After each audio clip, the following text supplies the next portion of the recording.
Saya dilahirkan dan dibesarkan oleh orang tua yang berbeda. Saya dibawa sejak umur 1 tahun hingga sekarang. Bagaimana adab terhadap keempat orang tua saya? Mana yang harus saya dahulukan? Apabila ada permintaan yang bertentangan antara ibu kandung dengan ibu yang membesarkan saya, tetap ibu kandung. Orang-orang yang membesarkan kita, mereka dapat pahala dengan membiayai seorang anak muslim. Itu udah cukup buat mereka sebenarnya. Dan kita tetap harus membalas kebaikan dengan kebaikan. Kata Allah SWT, hal jazaul ihsani illa ihsan. Bukankah kebaikan harus dibalas dengan kebaikan? Dan juga kita disuruh, kata Nabi SAW dalam hadis Bukhari Muslim, kalau seseorang berbuat baik pada kalian, baik balaslah dengan yang setimpal, yang seimbang. Kalau kalian tidak punya, maka bacalah, ucapkanlah jazakallahu khairan, gitu kan? Maka itu sudah cukup membalas apa yang telah orang itu berbuat baik. Jadi kita berbuat baik sama mereka sebagaimana umumnya muslimin yang pernah berbuat baik dengan kita. Tapi kalau bertemu antara ibu angkat dengan ibu kandung, mustahil ibu angkat didahulukan, tetapi ibu kandung. Dan sudah kita bahas panjang lebar tadi. Jangankan ibu kandung kita tidak punya jasa, ya, dia mengantongi kita di rahimnya saja 9 bulan sudah cukup itu. Untuk kita harus lebih dahulukan dari wanita yang lain, walaupun mereka membiayai kita seumur hidup.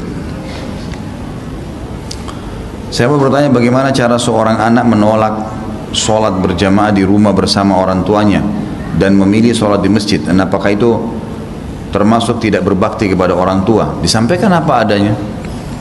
Karena sholat wajib adalah wajib, haknya Allah. Kalau bertemu antara hak wajibnya Allah dengan hak wajibnya makhluk, yang didahulukan yang mana? Haknya Allah. Sholat di masjid wajib bagi laki-laki. Itu pendapat jumhur ulama, gitu kan? Ulama Syafi'iyah yang mengatakan sunnah muakkadah. Tapi umumnya jumhur ulama mengatakan wajib, dan banyak dalil berhubungan dengan masalah wajibnya. Seperti hadis Nabi SAW, saya ingin agar seseorang menggantikan saya, diiqamahkan sholat, dan ada seseorang yang menggantikan saya jadi imam, lalu saya keluar membakar rumah orang-orang yang tidak pergi sholat di masjid. Ada ancaman, dan semua sesuatu ibadah yang diikuti dengan ancaman kalau tidak dikerjakan berarti dosa besar. Dari sini ulama mengatakan sholat di masjid wajib bagi laki-laki, kan gitu. Itu jumhur ulama, sudah jelas pendapat mereka. Nah, karena wajib bertemu dengan bakti sama orang tua, ayah yang minta kita sholat juga wajib, maka kita dahulukan haknya Allah. Tapi pakailah cara, kata Allah tadi, ya, ucapkanlah kalimat yang baik, yang santun, merendah dengan mereka. Misal ayah, maaf, bisa nggak saya sholat di masjid sebentar aja, saya balik saya jamaah lagi sama ayah. Kan boleh kita sholat berjamaah 2 kali. Muadz bin Jabal dalam hadis Bukhari sholat bersama Nabi SAW, lalu kemudian pulang mengimami lagi kaumnya. Nggak ada masalah itu. Sampaikan seperti itu, gitu kan? Kita cari jalan supaya orang tua kita ridho, tapi jangan juga ketinggalan haknya Allah SWT. Kalaupun sampai dia bilang, udahlah sholat di sini, maaf ayah, ini hak wajibnya Allah, saya dahulukan. Tapi apapun yang ayah minta berhubungan dengan hak makhluk, ayah saya dahulukan. Kita bahasakan baik-baik. Ya, dan maaf ya ayah, saya harus jalan ya, sebentar saya balik, insya Allah. Ayah mau apapun saya bantu. Dengan santun kita bahasakan, insya Allah bisa mengerti kok. Insya Allah bisa mengerti. Saya pernah mengalami hal itu pada diri saya sendiri, ya. Pernah ayah saya manggil saya sholat, saya bahasakan baik-baik. Waktu itu beliau sholat di rumah karena dalam kondisi memang kurang sehat, maka saya pamit baik-baik dan beliau mengerti, alhamdulillah. Saya ke masjid lalu saya balik khidmah dengan beliau, tidak ada masalah. Insya Allah kalau kita niatnya ikhlas, Allah akan bantu itu. Ya. Ayah saya minta dikirim uang tiap bulan dan sudah saya kirim, namun dari cerita tetangga di kampung uang tersebut dipakai untuk mabuk-mabukan. Bagaimana hukumnya? Kalau dipakai untuk maksiat jangan dikasih. Kalau antum pastikan memang untuk maksiat, nggak boleh dikasih. Nggak boleh, itu bukan durhaka sama orang tua. Kalau dipakai untuk kebaikan, kebutuhannya, ini itu nggak ada masalah. Tapi kalau dipakai jelas-jelas mabuk, jangan dengar tetangga, ya. Pastikan sendiri.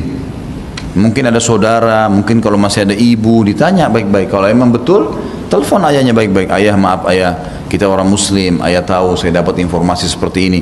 Dan masa ayah tega kalau saya kerja banting tulang, kemudian ayah memakainya mabuk-mabukan. Coba ayah pakai yang lain, beli susu, beli makanan, beli minuman, beli pakaian, saya ridho, silakan ayah. Ayah mau tambah, saya tambah, gitu ya. Kita bisa menggunakan bahasa-bahasa yang santun lah, insya Allah.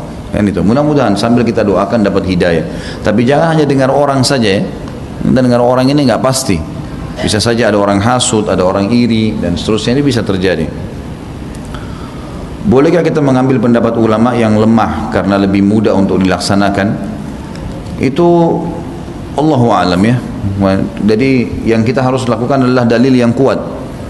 Tapi ulama tidak pernah menyalahkan kalau ada orang yang mengerjakan pendapat ulama yang lain selama berkisar di 4 madhab. Karena 4 madhab ini Syafi'iyah, Malikiyah, Hanabila dan Hanafiyah ini semua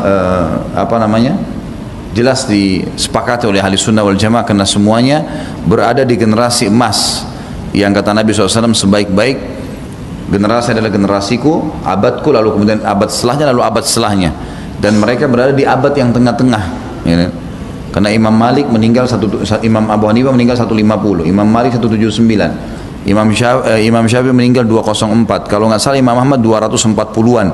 Jadi mereka masih ada di generasi emas ini.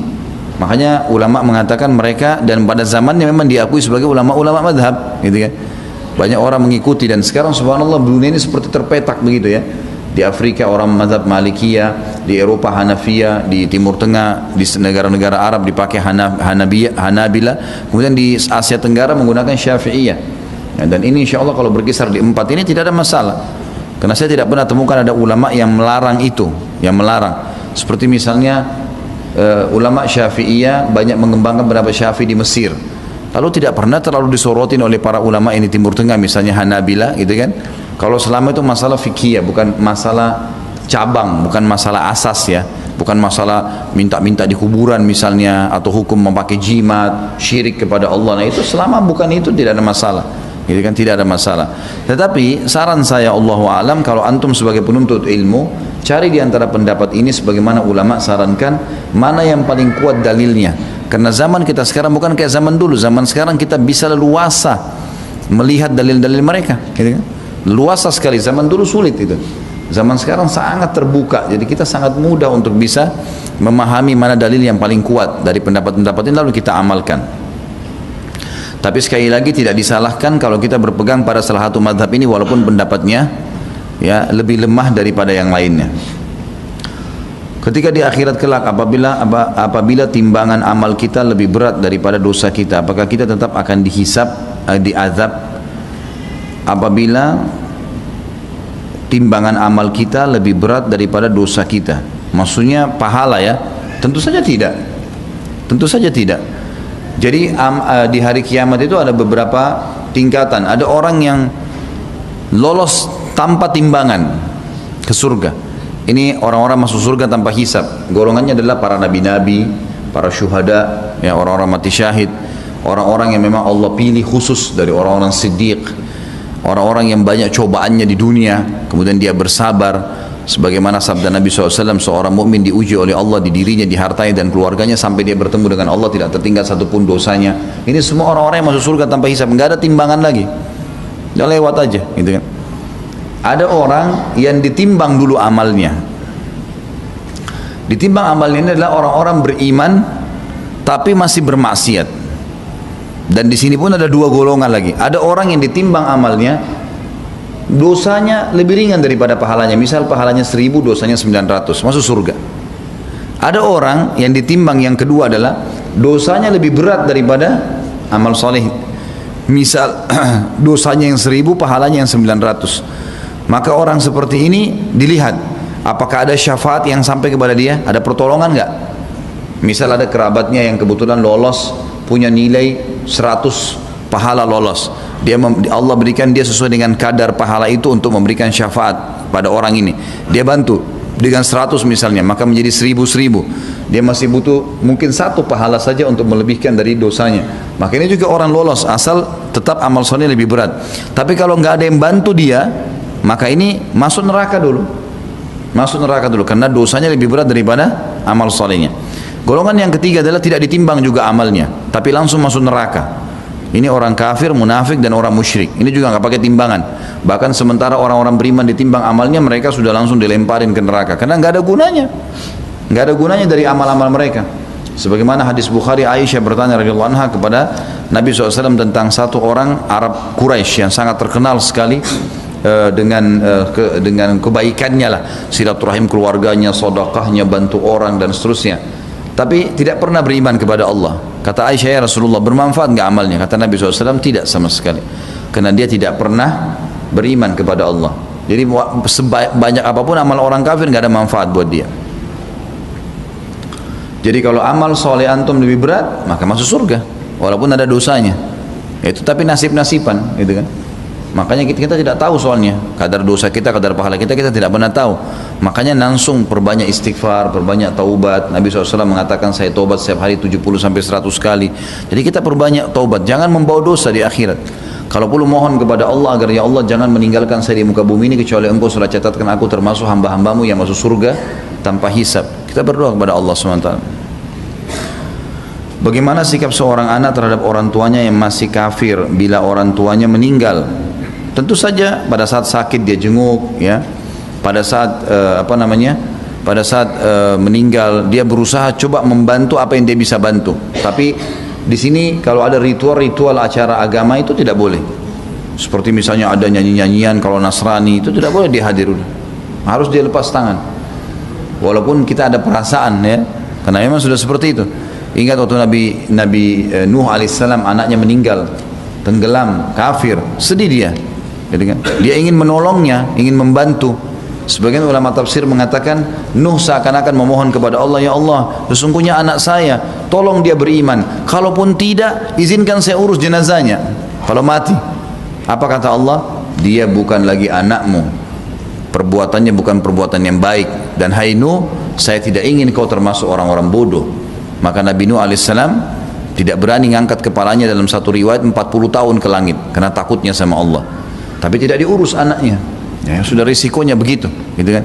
Makanya teman-teman yang memiliki orang tua kafir ini, saya selalu sarankan, ada beberapa teman-teman saya mu'allaf yang ikut di pengajian juga, saya sampaikan, usahakan selalu tiap hari doakan orang tua, pandu dan tunjukkan yang terbaik, tabbakti sama mereka, mudah-mudahan Allah lunakkan hatinya. Karena tinggal ucapin syahadat kok, tinggal ucapin syahadat. Kadang-kadang syaitan memberatkan kita seakan-akan nanti nggak diterima, ya. Jangan, coba. Dan itu mengucapin syahadat bukan sesuatu yang berat, ya, karena Allah itu tanamkan dalam hati. Maka kita bilang, kamu mau syahadat nggak? Orang begitu, nawarin, banyak orang begitu ditawarin, mau syahadat nggak? Apa itu syahadat? Ya masuk Islam, mengikrarkan tidak ada Tuhan selain Allah dan juga Muhammad adalah utusannya. Banyak orang tiba-tiba syahadat, banyak sekali. Yang itu, banyak sekali cuplikan di YouTube itu kalau antum lihat dai-dai di Jerman, dai-dai di Saudi, banyak. Mereka cuma langsung menawarkan, ada tertarik untuk syahadat Islam, ada yang tertarik dengan Islam, dibantu syahadat, ya. Maka ucapkan teman-teman sekalian, jangan ragu untuk ucapkan kepada orang tua kita. Bagaimana adab kita terhadap guru di saat guru kita melarang kita mencontoh Rasulullah SAW seperti melarang bercelana gantung dan berjenggot? Orang tua aja nggak boleh dipatuhi kalau maksiat kepada Allah, apalagi guru. Ya, jawabannya jelas, ya. Kenapa kok gurunya melarang menjalankan sunnah Nabi SAW? Nggak boleh. Masalah isbal itu kan jelas sekali hadisnya. Dan saya sudah bilang teman-teman sekalian, hukum hadis Nabi SAW dari perkataan, perbuatan Nabi SAW dilihat wajib atau sunnahnya. Kalau perintah, dari adanya ancaman kalau tidak dikerjakan, sholat 5 waktu misalnya, ada ancaman kan. Siapa yang meninggalkan sholat secara sengaja, kata Nabi SAW, dia telah kafir. Maka jelas, ya, perbedaan dasar antara kami dengan kafir adalah meninggalkan sholat sampai meninggalkan dia telah kafir. Berarti ada ancaman, berarti menandakan sholat 5 waktu wajib. Karena kalau tidak dikerjakan ada ancaman. Kalau perbuatan perintah Nabi SAW tapi tidak ada ancaman, seperti misalnya perintah sholat, sholatlah, siapa yang mengerjakan puasa 3 hari setiap bulan misalnya, pahalanya sama dengan setahun. Motivasi. Nah itu hukumnya sunnah. Dikerjakan boleh, tidak dikerjakan boleh. Tidak ada ancaman kan kalau tidak dikerjakan. Puasa Senin Kamis saya ingin, kata Nabi SAW, puasa Senin Kamis karena pada saat itu amal sedang dilaporkan kepada Allah. Nah itu nggak ada masalah, gitu. Jadi berarti perintah dia wajib kalau ada ancaman ditinggalkan, kalau tidak ada ancaman maka hukumnya sunnah. Larangan juga begitu. Kalau sesuatu yang diikuti dengan ancaman, laknat, murka, siksa kubur, siksa di akhirat, gitu kan? Ini semua berarti hukumnya haram. Hukumnya haram. Kalau dia larangan tapi tidak ada ancaman, kayak misal kasus janganlah kalian minum berdiri, ini kan cuma larangan, tidak ada ancamannya, maka berarti dia makruh. Nah kalau kita kembali kepada larangan-larangan yang haram, seperti masalah kasus isbal misalnya, laki-laki, larangannya tegas sekali itu, gitu kan? Semua yang di bawah mata kaki di api neraka. Ancaman Nabi SAW tegas. Orang yang berat sisanya hari kiamat adalah musbil, mannan, ya. Orang yang menutup mata kakinya bagi laki-laki, kemudian orang yang mannan, nyebut-nyebut kebaikannya, orang yang yang ketiga adalah orang yang bersumpah palsu untuk membuat barangnya laku. Jadi ancamannya tegas. Maka lebih cenderung kalau Imam Az-Zahabi, kalau yang ikuti ceramah saya di YouTube, itu panjang lebar saya jelaskan masalah hukum isbal ini, gitu kan. Bagaimana Imam Az-Zahabi masukkan dalam kategori dosa besar, karena dalil-dalilnya jelas ada ancaman. Kalau guru melarang kita mengikuti ini sementara ada ancaman, ini nggak boleh dipatuhi. Orang tua aja nggak boleh dipatuhi, apalagi guru, ya. Apa hukum berbakti kepada ayah tiri atau ibu tiri dan bagaimana cara berbakti pada mertua, pada mereka, ya? Tentu saja berbakti umumnya. Kalau ibu kita menikah dengan seorang laki-laki, kita katakan ayah tiri, ayah tiri, ya. Ayah tiri ini kita bakti karena dia adalah pasangan ibu kita. Dan ibu kita sudah meninggal pun berbuat baik dengan suami ibu adalah ibadah. Berarti bakti sama ibu, ya, menunjukkan hubungan. Sama dengan istri ayah. Karena yang pernah menjadi pasangan orang tua kita itu mahram abadi kita. Mahram abadi. Harus kita bakti dengan mereka tentunya. Bakti. Tapi kalau bertemu antara ayah tiri sama ayah kandung, tetap ayah kandung didahulukan. Tapi masuk dalam bakti. Bakti. Pasangan orang tua berarti kita wajib bakti juga, ya. Tapi kedudukannya tidak selevel dengan orang tua kandung.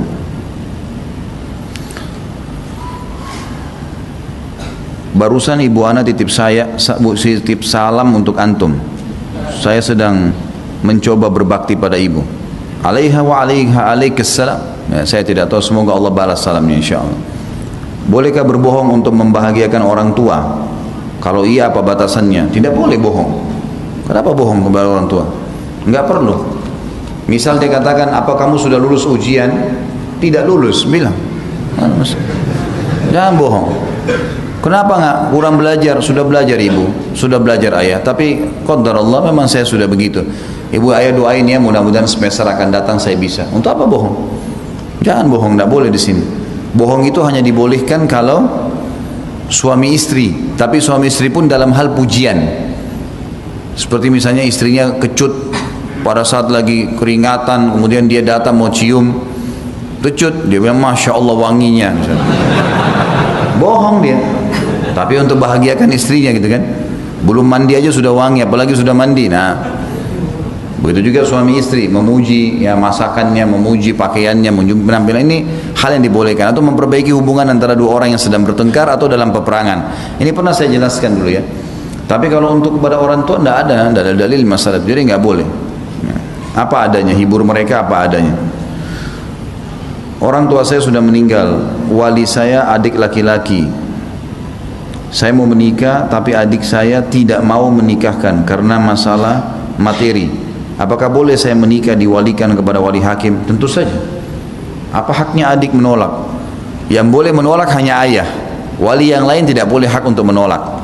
Kecuali dia tahu kalau ada kemaksiatan di situ. Dia tahu calon suaminya yang akan dia nanti jadi walinya ini jahat misalnya. Dia boleh menolak. Enggak, saya enggak mau jadi wali. Tapi kalau si adik ini hanya karena tadi masalah kasus materi, karena laki-laki itu miskin atau dia mungkin memberikan syarat untuk minta dibeliin motor atau apa, nah itu nggak boleh. Pindah ke wali hakim, nggak boleh. Pindah ke paman, ada paman, boleh paman ya, saudaranya ayah. Pokoknya semua jalur ayah boleh jadi wali, jalur ibu nggak boleh. Jadi paman dari ayah, ya, sepupu, keponakannya ayah ya. Jadi ayah punya saudara, punya anak, sepupu kita. Sepupunya si perempuan ini boleh jadi wali. Kalau saudaranya nggak mau, boleh pindah ke sepupunya, boleh pindah ke pamannya. Nah, ini dibolehkan, tapi cuma jalur ayah saja. Bagaimana jika ada perempuan Nasrani masuk Islam? Kita hanya ingin menikah Islam, hanya ingin menikah dengan pria Muslim. Setelah menikah dia kembali ke agamanya. Bagaimana hukum pernikahannya? Dan agama anak-anaknya semua diarahkan untuk memeluk Nasrani, tidak boleh belajar mengaji, bahkan tidak boleh dengar azan. Ini hukum murtad, ini harus ditinggalkan perempuan begini. Dan harusnya suaminya mengambil anaknya. Dia bisa tuntut secara hukum.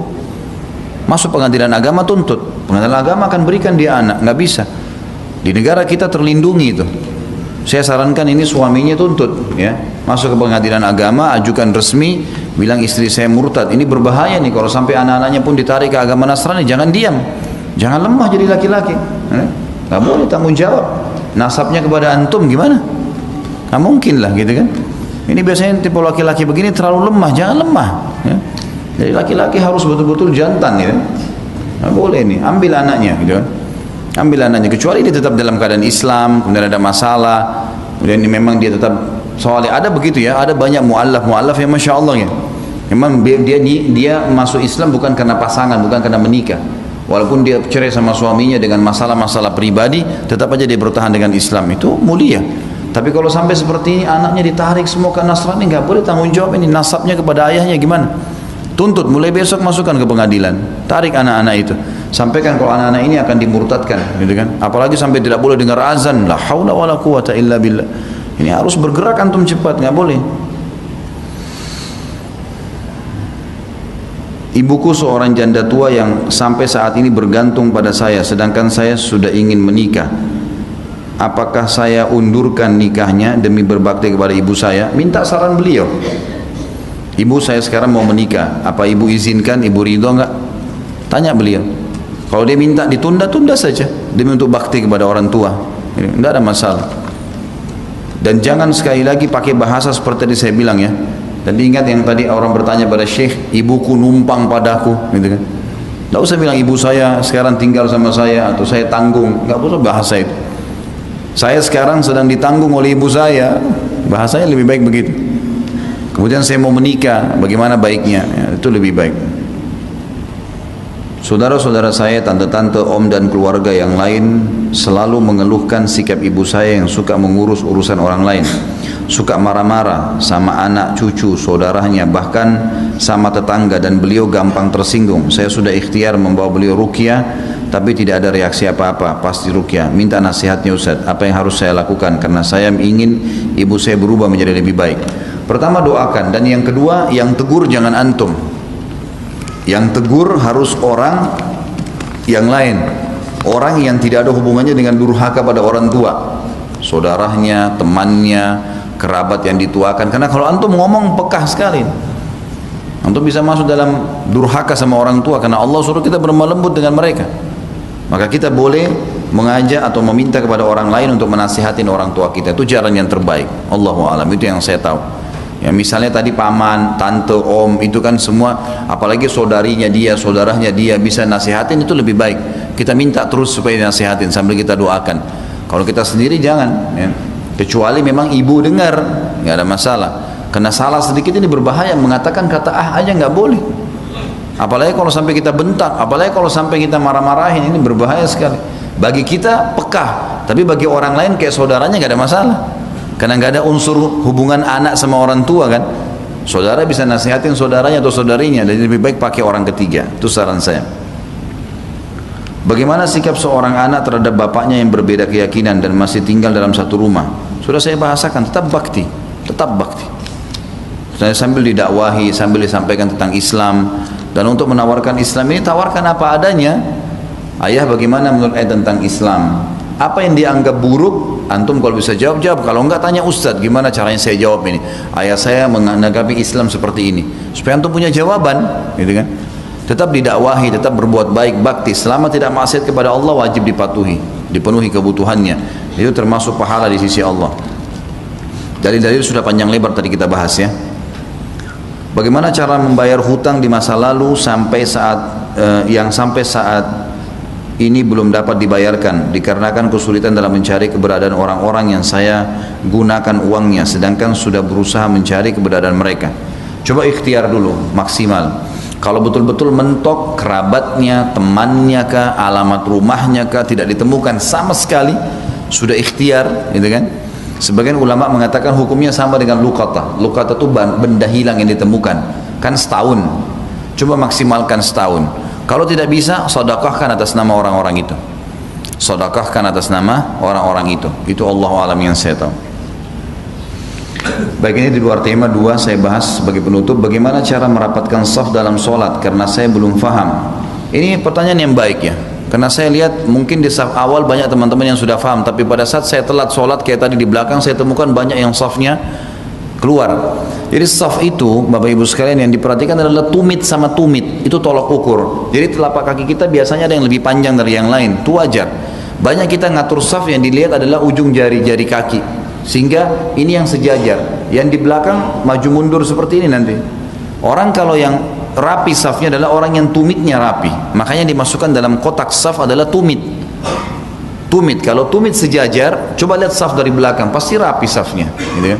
Tapi kalau jari-jari kaki yang dilihat, maka dari belakang kita akan lihat saf itu berantakan. Kalau saya jadi imam, biasa saya ingatkan jemaah sekalian, tumitnya yang diperhatikan, tumitnya yang dirapatkan. Kalau tumitnya sejajar, rapat, safnya akan sejajar, merapikan dan merapikan saf, bagian daripada kesempurnaan sholat, diingatkan. Tapi subhanallah masih banyak orang yang kadang-kadang lalai ya. Dan merapatkan saf ini dikatakan dalam sebuah hadis sahih, para sahabat berkata kalau diiqamahkan sholat di zaman Nabi SAW, maka kami mempertemukan antara tumit kami dengan tumit teman kami. Jadi tumit kita sisi kanan dan kiri dipertemukan dengan tumit teman di sebelah, sehingga membuat betis kami bertemu dan pundak kami bertemu, sehingga saf rapat. Dan kata Nabi SAW, luruskan dan rapatkan saf kalian, ya, karena syaitan bisa masuk di antara saf itu dan menggoda sholat kalian. Salah satu kiat untuk khusyuk harus safnya rapat, dan ini berlaku sampai selesai sholat. Di rakaat pertama, bangun lagi, rakaat kedua, sama, rapatin lagi kembali, terus begitu. Dan ini tidak boleh dianggap remeh, karena ini memang hadis juga yang berbunyi, rapatkan, luruskan saf dan jangan berselisih, maka Allah akan membuat perselisihan di dalam hati kalian. Jadi banyak umat Islam kadang-kadang tidak tahu, dari masalah saf saja mereka sudah bisa berselisih. Mestinya mereka menyatukan kaki mereka di situ. Allahu a'lam. Saya sarankan teman-teman panitia masjid di sini, mungkin dengan teman-teman juga kalau ada panitia masjid di tempat lain, usahakan pada saat akan iqamah, pas akan iqamah, sebelum iqamah, muadzinnya ingatkan, jemaah tolong berdiri masuk saf sebelum iqamah. Jadi biarin dulu mereka berdiri, perhatikan safnya masing-masing, tolong temannya di sebelah lihat, tumitnya masuk ke kotak. Jadi muadzin yang ingatkan, ya, harusnya begini, begitu diingatkan. Sudah rapi semuanya, saling melihat, saling mengingatkan, tumitnya ketemu dengan tumit, masuk di kotak, baru. Lebih bagus lagi kalau memang ada panitia yang mengatur itu. Mereka mengatur, karena di zaman Nabi SAW dikatakan dalam hadis Bukhari, para sahabat berkata, Nabi SAW merapikan saf kami sampai seperti beliau mengatur bagaimana busur panah yang akan lepas dari, anak panah yang lepas dari busurnya. Jadi luar biasa diatur, dadanya harus rapat. Sedikit saja maju Nabi SAW menyuruh mundur, merapatkan saf mereka. Jadi memang ini saf tidak boleh dianggap remeh, harus dirapikan. Ini harus dirapikan, dan semua pengurus, semua elemen muslim yang lagi sholat harus perhatikan. Ini berlaku laki-laki dan perempuan sama nih. Kita tetap harus mematuhi pemerintah walaupun kita disiksa atau didera. Bagaimana menurut Ustadz? Itu hadis sahih. Itu hadis sahih yang menjelaskan. Kata Nabi SAW, patulah pada pemerintah kalian walaupun kalian harus diderah. Maksudnya diderah di sini adalah kalau seandainya ada satu hal yang memang berat bagi kita, tetapi itu bukan maksiat kepada Allah, maka sudah, patuhi saja. Walaupun misalnya kita berat untuk menjalaninya, karena paut pada pemerintah adalah kepatuhan kepada Allah Subhanahu Wa Taala. Baik pemerintah itu muslim atau pemerintah itu kafir, tetap kita bagi masyarakat harus patuh. Selama tidak bertolak belakang dengan hukum Allah. Kita belum bicara hukum kalau memilih pemimpin non muslim, ini nggak boleh. Tapi kalau sudah terpilih, tidak boleh kita melanggar hukum pemerintah. Kayak antum hidup di negara kafir, Amerika, di Australia, di Jepang, harus antum mengikuti peraturan, nggak bisa enggak. Selama tidak bawa maksiat kepada Allah, dipatuhi. Kalau tidak bawa maksiat, kalau bawa maksiat kepada Allah, jangan dipatuhi, gitu kan. Kalau kita dipaksa harus ikutin, misal harus, tidak boleh tidak, gitu kan. Maka ini yang masuk dalam makna tadi. Kalau kita sudah memang benci, ya sudah, berarti tidak ada hukum bagi kita, tidak ada hukum, ya. Walaupun kita harus didera, kita lepas dari hukum azab Allah Subhanahu Wa Taala hari kiamat. Allahu a'lam. Subhanakallahumma bihamdika, asyhadu an la ilaha illallah, astaghfirullah wa atubu ilaik. Wassalamualaikum warahmatullahi wabarakatuh. Sang anak memiliki harta yang belum pernah dibayarkan zakatnya. Kemudian sang anak meninggal dunia. Ayah yang miskin terpisah lama dengan sang anak dan belum pernah menerima nafkah dari sang anaknya. Bolehkah sebagian zakat sang anak diberikan kepada ayah yang miskin? Kalau zakat Tidak boleh kepada orang tua dan tidak boleh kepada anak. Jalur langsung ke atas sama jalur langsung ke bawah ini nggak ada hubungannya sama zakat, karena mereka kewajiban. Zakat itu tidak masuk dalam dua orang ini, ayah dan anak. Ya. Sebagian ulama mengatakan masuk juga di dalamnya adalah kakek, nenek, dan juga ke bawah cucu. Ya. Karena ini jalur-jalur yang langsung memang tidak bisa ada toleransi, harusnya dikasih tanpa tunggu zakat. Gitu kan? Nah sekarang zakat mal yang belum dikeluarkan dari si mayit dikeluarkan, berapa kadar zakatnya itu? Tentu kalau dia ada zakat berarti dia punya harta, otomatis kenal. Zakat hanya bagi orang yang mampu. Lebih daripada itu yang dia tinggalkan warisan, maka ayahnya punya hak, karena ayah penerima warisan. Maka ayah yang miskin diberikan dari warisannya dan bukan dari zakat malnya, karena zakat mal nggak bisa untuk ayah atau untuk anak. Allahu a'lam. Penjualan yang salah satu pembayarannya bisa pakai kartu kredit, hasilnya bagi si penjual haram atau tidak? Ini pertanyaan di luar tema sebenarnya. Baik, penjualan yang salah satu pembayarannya bisa dipakai dengan kartu kredit, hasilnya bagi penjual itu haram atau tidak? Tentu saja di sini minimal sekali adalah syubhat minimal. Karena ada sebagian ulama yang mengatakan kalau seandainya tidak ada pembayaran di satu negara kecuali dengan kartu kredit, nggak bisa kecuali dengan itu, maka ulama ada yang mengatakan dibolehkan, tapi dia harus hindari bunga-bunganya, dia hindari bunganya, dia hindari banyak hal yang harus dihindarin lah, gitu kan. Tentu jauh lebih aman kalau dia tidak melakukannya.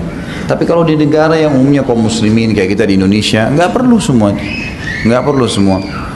Ya kalau bahasa langsung saya sebenarnya kalau antum bisa tutup aja semua kartu kreditnya, gitu kan. Nah ini berbahaya sekali. Kita sangat riskan. Misal kita ambil 0%, nggak ada bunganya kok, 0% cicilan. HP harga 3 juta ya 3 juta juga, benar. Tapi kalau antum telat sehari, kira-kira misal telat jam 12 malam batasnya, kita baru ingat jam 1 malam, lalu bayar, kena tetap. 50 ribu kah, 20 ribu kah, itu riba, dan 1 dirhamnya lebih berat daripada 36 kali berzina. Walaupun awalnya tidak niat riba, tapi ini memang kartu kredit, kartu itu kartu riba. Kenapa harus libatkan diri di situ? Dan saya yakin teman-teman yang sudah biasa terlibat dengan masalah kartu kredit ini tahu bagaimana rumitnya itu. Kalau makin sering kredit maka makin rumit. Tiap bulan pusing cari dari mana duitnya. Kenapa nggak ditabung saja? Kita mampu cash, kita beli cash, gitu kan? Dan dicicil satu persatu sesuai dengan kebutuhan. Tidak perlu harus semuanya. Allahu a'lam, itu jauh lebih baik. Tadi saya kasih pendapat ulama umumnya kalau di wilayah non muslim, karena ada beberapa negara memang sudah nggak ada lagi cash, gitu. Semuanya orang sudah menggunakan kartu, dan tidak ada lagi kartu kecuali kartu kredit yang ada misal. Maka ini berbeda hukumnya. Ya. Setelah salam, misalnya teman saya membelikan saya handphone seharga 5 juta dan melakukan perjanjian jual beli yang mengharuskan saya bayar 6 juta rupiah, dicicil beberapa kali. Ternyata beberapa waktu berjalan baru tahu kalau teman saya membelikan saya itu dengan kartu kreditnya. Apakah saya berdosa dan termasuk tindakan riba? Pertama, bahasan ulama tentang masalah menggunakan kartu kredit masih khilaf di antara mereka. Karena kartu kredit dibolehkan dalam Islam, boleh orang cicil. Kredit artinya orang cicil, bayar. Dalam Islam dibolehkan menyicil, asal akadnya jelas, gitu kan? Transaksi beli barang sekian, dibayar sekian. Selama memang dalam akad seperti itu, tidak ada masalah. Ya. Makanya ada perbankan syariah yang mengeluarkan kartu kredit itu boleh saja. Setahu saya tidak ada masalah. Karena dasarnya transaksi kredit boleh dalam Islam, individu atau instansi. Tinggal masalah bagaimana perilakunya, bagaimana konsekuensi, seperti misalnya kalau telat ada denda atau tidak. Nah ini kalau sudah ada hukuman ada denda, ada segala, ini tidak boleh. Kalau peringatan dibolehkan. Jadi insya Allah kalau anda pertama tidak tahu tidak ada masalah. Yang kedua juga kalaupun dia pakai kartu kreditnya, selama tidak berhubungan dengan masalah riba yang akhirnya kena denda, konsekuensi denda dan segala, Allah alam yang saya tahu tidak ada masalah. Tapi lain kali lebih baik jangan. Dan saya sarankan teman-teman, sebenarnya yang banyak menjerumuskan kita dalam masalah riba ini, pertama karena kejahilan terhadap hukum, dalil-dalil yang kita jelaskan tadi. Yang kedua, tergesa-gesa, terlalu tergesa-gesa. merasa gengsinya naik pada saat bisa punya rumah, punya mobil mewah, padahal begitu meninggal disita semuanya. Ini gimana caranya? Apa yang mau dibanggakan? Apa yang mau dibanggakan teman-teman sekalian? Kenapa nggak sabar? Kenapa harus merasa malu dengan orang pada saat kita kontrak? Gak ada masalah, gak ada aib itu, gak ada sama sekali aibnya. Saya 8 tahun di Jakarta, alhamdulillah sampai sekarang saya masih kontrak. Tidak ada sesuatu yang saya merasa malu dengan orang. Apa yang harus dimalukan? Kemampuan saya begitu, ya sudahlah gitu. Kalau ada Allah mudahkan saya nabung, punya uang cash, beli mulia, saya beli cash. Gak ada sesuatu yang mengganggu saya. Kan gitu. Kendaraan kita mampunya beli yang harga sekian, mampu begitu, ya sudah. Tabung sebentar, sabar, pakai kendaraan umum, nanti ada uang cash, beli cash. Jauh lebih aman. Aman secara hukum syar'i, ya. Aman juga dari sisi kemuliaan dirinya dan banyak hal lah, gitu kan.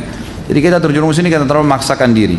Akhirnya memaksakan diri semuanya harus bermerek, dompetnya harus bermerek, tasnya harus bermerek, semuanya harus bermerek, padahal semuanya cuma kemasan dunia. Mau diapain tuh dompet bermerek ditaruh dalam tas, dalam kantong, gitu kan. Banyak yang tidak bermerek tapi kualitasnya bagus, yang penting kan kualitasnya. Kan bisa saja begitu. Jadi jangan terbawa dengan ego yang tidak habis-habis di masalah dunia. Kalau mau diikutin teman-teman sekalian tidak akan selesai urusan dunia. Punya mobil bagus nih, kita bangga tahun 2015. Tahun depan dan lagi nih 2016. Ada orang begitu baru setahun jual. Kenapa? Gengsi. Keluar HP merek baru langsung paling pertama beli. Padahal HP yang lama belum ditahu bagaimana pakainya. Ini gimana? Untuk apa? Untuk apa bersaing di situ? Apa manfaatnya? Coba tanya, kalau kita terbawa dengan ego seperti ini, tanya, kalau saya tidak lakukan kenapa? Gak ada masalah. Pujian orang, cacian orang cuma sepanjang lidahnya. Jangan terpengaruh dengan itu. Hiduplah punya prinsip. Gak ada masalah, gitu kan?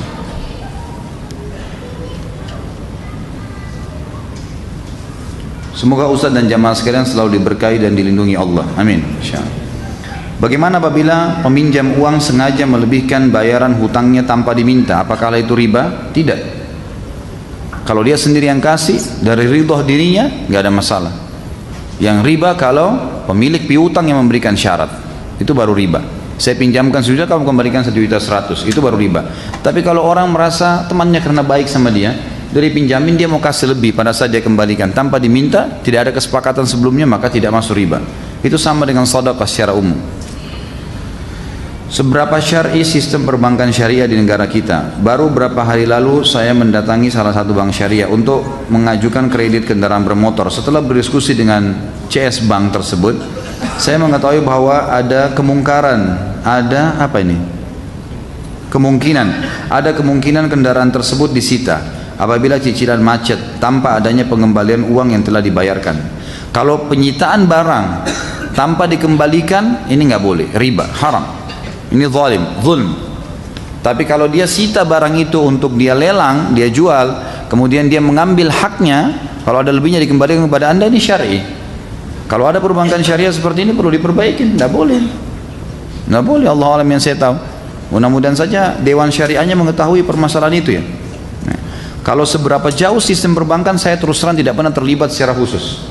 Saya pernah didatangi oleh salah satu perbankan syariah, diminta jadi penasehat. Tapi saya tidak bisa. Saya bilang saya tidak bisa pada saat itu karena banyak sekali kepadatan kegiatan dan dibutuhkan hadir berapa jam setiap hari, akhirnya mengawasin dan seterusnya. Akhirnya waktu saya tersita.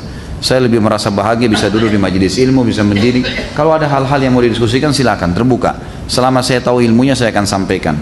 Tapi saya tidak pernah tahu teman-teman sekalian. Mungkin Anda bisa tanya kepada teman-teman asatidzah yang memang terlibat dalam dewan syariah mereka ini. Bagaimana pendapat Ustaz mengenai sistem BPJS di negeri kita? Jelas sekali ini, sudah dibahas kan ini. Ya, itu sistem asuransi yang tidak dibolehkan dalam syariat. Tetap ada masalah gharar, masalah riba termasuk di dalamnya. Dan sudah berulang kali, maaf, sesuatu yang sudah sering saya ulangi saya tidak akan bahas lagi karena ini akan panjang ya. Yang jelas asuransi dalam agama ada yang dibolehkan dan caranya sudah saya jelaskan. Ya, tidak ada istilah hilang apa yang sudah dikasih, ya. Kalau Anda sudah bayar asuransi pun terlanjur, boleh Anda pakai sebatas jasa yang sudah dibayar saja. Bayar 50.000 per bulan untuk kesehatan, berarti cuma 50.000 hak Anda, itu syar'i. Lebih 50.000, operasi 50 juta, tidak ada hak Anda, kecuali memang dia mau sedekah, lain. Tapi ini tidak ada istilah sedekah, karena kalau buktinya kalau Anda tidak komplain, maka akan hangus. Ini nggak boleh semua ini, dari mana? Sampai kapan ini kaum muslimin mau terjerumus dengan sistem seperti ini, dan sampai kapan kita mau terlilit tidak mau keluar? Kembali kepada hukum Allah Subhanahu wa taala. BPJS ini pelanggaran syar'inya jelas, tidak dibolehkan teman-teman sekalian. Allahu alam kalau sekarang ada perbaikan, kemudian MUI turun tangan, mungkin ada mengeluarkan fatwa, saya tidak tahu. Tapi sistem yang awal jelas tidak boleh. Karena sama saja dengan asuransi umumnya. Ya, sama saja. Bahkan banyak pegawai akhirnya yang diharuskan untuk dipotong gajinya per bulan 60.000 per bulan sekian, tidak komplain, tidak ada keluhan dalam 1 tahun, sudah tidak ada, dianggap hangus. Ini zulm, ini kezaliman, bagaimana caranya? Atau pada saat dia membayar 60.000 per bulan 1 tahun, berarti cuma 720.000 saja per tahun, tapi pada saat dia masuk rumah sakit, rawat nginap 30 juta, 20 juta dibayarin semua. Ini gharar, ini nggak boleh, nggak boleh. Asuransi syariah yang dibolehkan adalah asuransi yang dibolehkan terlepas daripada syariahnya adalah kalau dia dibayar 5 juta, ya dia mengeluarkan jasa untuk bantu orang itu 5 juta, itu saja. Lalu apa kelebihannya orang ikut asuransi? Ya dia diberikan tempat-tempat yang berkualitas, dijamin. Asuransinya untung dari mana? Diskon yang dikasih oleh lembaga yang sedang dia kerjasama, itu boleh secara syar'i. Jadi selain daripada ini saya sudah pernah jelaskan, keluar dari koridor syar'i. Kalau kita nabung di bank syariah, apakah sudah otomatis terlepas dari riba? Ada rekomendasi bank syariah atau cara menabung yang benar yang lepas dari riba? Saya tidak bisa pastikan itu ya. Tetapi dengan adanya dewan-dewan syariah yang minimal kata ulama begini, jadikan antara kau dengan neraka seorang alim. Faham maksudnya? Jadikan antara kamu dengan neraka seorang alim. Kalau ada seorang alim ulama memberikan fatwa itu boleh, dan Anda mengikutinya, kalau dia salah, Anda tidak dihukum sama Allah. Kalau ada dewan syariah, ada alim ulamanya di situ yang memberikan fatwa, memang diakui misalnya dari Majelis Ulama Indonesia, memang membolehkannya, maka itu tidak ada masalah. Tapi saya pribadi nggak bisa memastikan itu, karena saya tidak terlibat di situ ya. Saya tidak berani. Kalau rekomendasi bank syariah, saya tidak tentu saya tidak akan menyebutkan manapun. Yang Anda lihat Anda pribadi, bisa bertanya, bisa datang, gitu kan? Tapi minimal perbankan syariah minimal ya, kan ada dewan syariah yang tadi saya katakan konsep dasarnya jadikan antara dirimu dengan neraka seorang alim. Anda bisa lari ke sana, kembali ke situ. Dan kalau bagaimana cara menabung yang lepas dari riba, tentu kalau zaman dulu ya yang dilakukan oleh Nabi SAW dan para sahabat, terutama para sahabat ya, mereka menabung dengan cara bentuk emas ya, membeli emas. Dan ini saya sarankan teman-teman, sangat baik kalau ini dilakukan. Ada uang, tabungan sedikit, kumpul, beli berapa gram emas, ya mungkin seperti logam mulia ya, lalu disimpan, itu lebih baik. Allahu a'lam, ini lebih baik. Masalah di mana ditaruh, di mana Anda merasa aman, gitu kan? Di rumah kah, di mana kah, atau mungkin ada instansi yang bisa disimpan. Yang jelas, investasi dalam bentuk emas ini sangat bagus, ya. Tabungan juga begitu.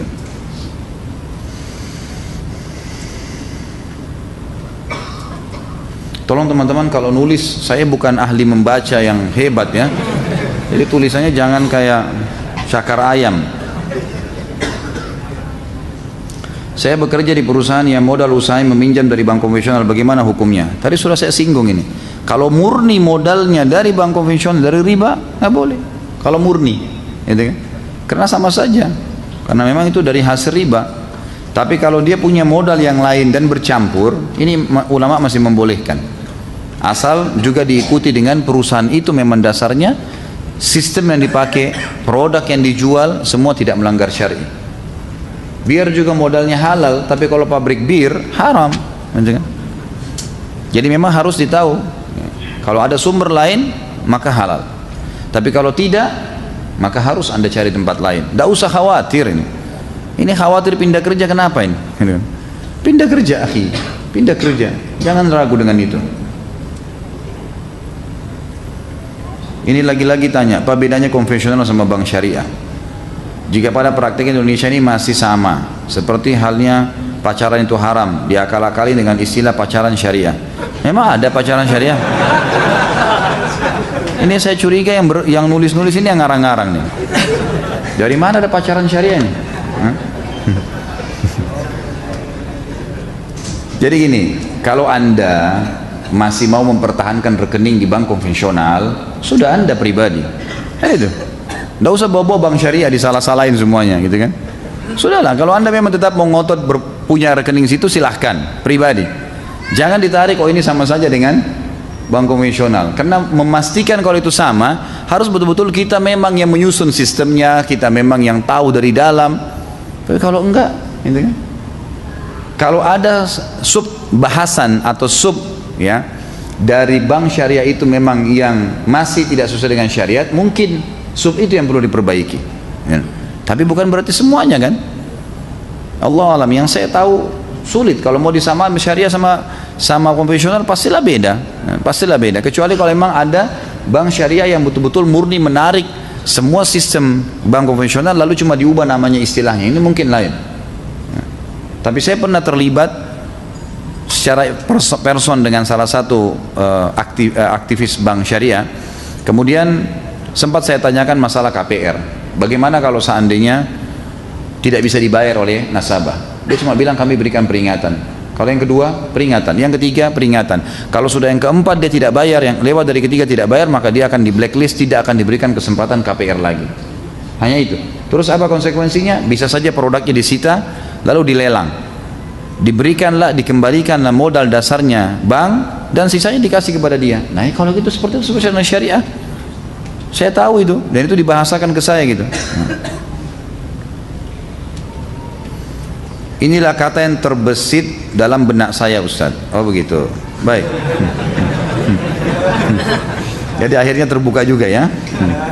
Dulu saya seorang praktisi riba sebelum hidayah datang kepada istri dan saya. Sekarang saya sudah keluar 3 bulan. Sampai detik ini saya masih menganggur. Pengalaman saya di dunia bank sudah banyak, karena pada dasarnya saya seorang yang kutu loncat. Ya, apa ini? Kutu loncat maksudnya. Pindah dari bank satu ke bank lain. Terakhir saya pindah dari bank konvensional ke bank syariah dengan jabatan menjadi pemimpin cabang atau pimpinan cabang. Setelah saya mengamati di dalamnya, ternyata banyak hal yang tidak sesuai dengan asas syariah. Akhirnya saya memutuskan untuk keluar. Karena itu saya mengajukan resign. Ada 2 pertanyaan yang tidak bisa dijawab oleh atasan saya. Yang pertama, apa bedanya bunga bank di konvensional dan margin di bank syariah? Sama-sama kan? Yang kedua, kenapa deposit di syariah tetap dapat margin walau usaha yang diberikan modal deposit tersebut bangkrut? Kalau seperti yang Anda katakan ini betul seperti itu, berarti dia menggunakan khusus bank syariah yang Anda pindah itu. Ini berarti dia menggunakan sistem riba yang saya bilang tadi. Dia hanya menerjemahkan saja. Itu jawaban saya untuk pertanyaan tadi yang terakhir. Kalau masalah Anda nganggur, saya ingin sampaikan teman-teman sekalian. Semua orang yang meninggalkan perbuatan yang tadinya salah secara syar'i kepada perbuatan yang benar harus digarisbawahi. Semuanya melalui proses. Semua melalui proses. Anda pasti melalui proses. Seperti gini, kita lagi lapar. Minta sama Allah dihilangkan lapar. Bagaimana? Hilang tiba-tiba laparnya? Ya Allah, saya lapar, hilangin lapar saya. Hilang tiba-tiba laparnya? Atau gimana? Dapat makanan, dikunyah dulu, ditelan dulu, baru hilang laparnya. Capek, ya Allah capek, Allah buat ngantuk, tidur. Berapa jam bangun baru hilang capeknya. Ada proses. Pindah dari sebuah perbankan konvensional misalnya ribawi, kemudian karena tahu itu haram, kemudian kita pindah. Ada proses. Saya tahu salah seorang ikhwah, setahun malah, bahkan lebih dari setahun dia pindah dari seorang yang punya jabatan yang tinggi, kemudian dia berhenti dan akhirnya dagang-dagang gitu kan. Tapi setahun prosesnya. Memang ada proses, nikmatin proses itu. Ada sebuah materi dari motivasi pengembangan potensi diri, SDM itu. Saya pernah mengisi pelatihan untuk peningkatan SDM. Maka salah satu yang saya bahas adalah nikmatin proses segala sesuatu. Ada proses. Proses itu sebenarnya akan membuat kita klimaks dalam menikmati tujuan yang kita sedang jadikan target. Menikmatin proses. Orang kalau makan teman-teman sekalian buru-buru, dia tidak nikmatin proses pengunyahannya, penelannya, tidak enak. Coba kalau antum lagi di pesawat, makanannya sedikit. Sebenarnya makanannya sederhana. Cuma 2 potong daging, sedikit sayur. Tapi kenapa orang seperti menikmatin sekali? Karena dia menikmatin prosesnya. Nggak ada lagi makanan lain, gitu kan? Ya udah dinikmatin sama dia prosesnya. Tapi kalau di rumah macam-macam, ada teri, ada kacang, ada sambal, ada tempe. Tapi karena buru-buru makan, gak dinikmatin tuh. Enak gak makanannya? Istrinya tanya, nggak tahu sih, ya. Tapi udah 2 piring makan gitu ya. Jadi menikmatin proses itu penting. Kalau orang transisi, kata ulama, dari perbuatan haram ke perbuatan yang halal, transisi itu manfaatnya ada dalam Islam, yaitu pembersihan dosa dan peninggian derajat.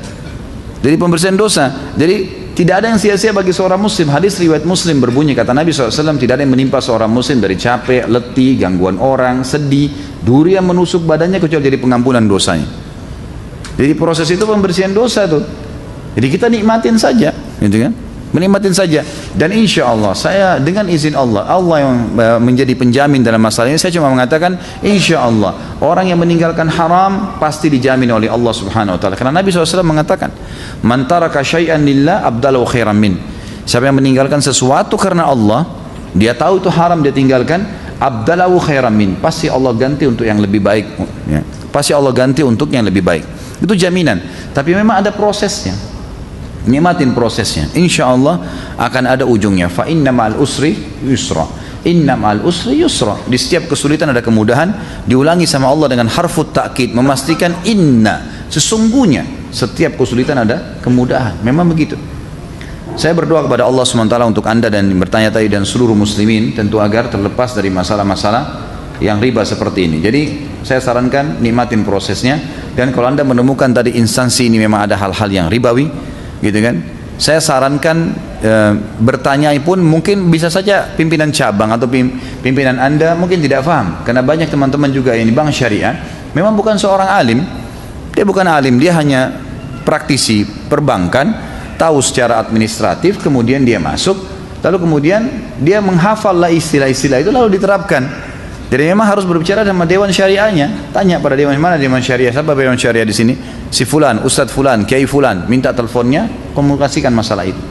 Karena saya terus terang sekali lagi, saya tidak tahu secara internal ya seperti apa sistem. Karena ini untuk menjawab dia sama atau tidak, butuh betul-betul memilah satu persatu apa yang ada di sana, lalu dipertemukan secara syar'i seperti apa, baru bisa. Tapi mohon maaf, saya tidak, bukan saya bidangnya, saya tidak di situ, saya tidak tahu karena saya tidak pernah masuk sampai ke dalam. Jika saya berinvestasi di suatu usaha, misal perikanan, dari investasi tersebut disetujui profit dan keuntungan 100%, di mana akan dibayar selama 5 bulan terakhir. Apabila hal tersebut, apakah hal tersebut termasuk riba? Jika sudah terlanjur dilakukan, bagaimana? Saya tidak mengerti yang dimaksud apa ini. Kalau seandainya dijanjikan modal 100 juta akan mendapatkan 100% jadi 200 juta dalam 5 bulan, gitu kan? Dan memang dalam 5 bulan itu ada penjualan terjadi, semua laporan benar, tidak ada yang fiktif. Maka profit yang datang diperkirakan dalam 5 bulan 100%, berarti per bulannya 20%, gitu kan? Tapi ini bukan dari jumlah modal, dalam arti kata dia cuma prediksi kemungkinan ini akan laba kita antara angka ini ke angka ini, karena jelas produk ini modalnya sekian, biaya produksinya, kemudian penjualannya sekian, maka kita akan mendapatkan keuntungan dari sini ke sini, gitu kan? Diprediksi keuntungan itu akan senilai kemungkinan dengan modal, akan senilai, bukan itu yang akan dikasih, tapi akan senilai. Karena prediksinya adalah dapat 20 juta misalnya per bulan. Lalu kemudian dia mengembalikan modal karena memang sudah terjadi penjualan, berikut keuntungan yang dia prediksi sesuai memang betul-betul dengan data yang ada, dibagi, maka itu tidak ada masalah, tidak riba. Tapi di sini kalau dia memang tentukan, apalagi kalau ada data-data fiktif yang dibuat hanya untuk menyenangkan para investor, maka ini tidak boleh. Ini nggak boleh, gitu kan? Ini berarti ada gharar, gitu kan? Jadi harus jelas semua. Nah, 5 bulan terakhir tersebut adalah hasil penjualan dari produk yang dihasilkan. Baik, kurang lebih yang saya pahami begitu ya, yang saya jelaskan tadi. Saya pernah menasihati atau ingkar mungkar kepada teman saya panjang lebar tentang hukum bekerja di bank konvensional riba. Bahkan saya kasih video Ustadz pembahasan tentang bab riba. Namun apa yang dikatakan teman saya mengelak. Saya kan hanya bekerja, tidak mencuri dan tidak merugikan orang lain, mendapatkan gaji dari hasil keringat saya. Kalaupun riba itu pemilik banknya, bukan saya. Toh suami saya masih mengizinkan saya bekerja, jadi saya harus ikut perkataan suami. Cari kerja sekarang sulit. Kalau Ustadz enak, dasarnya sudah kaya, punya usaha.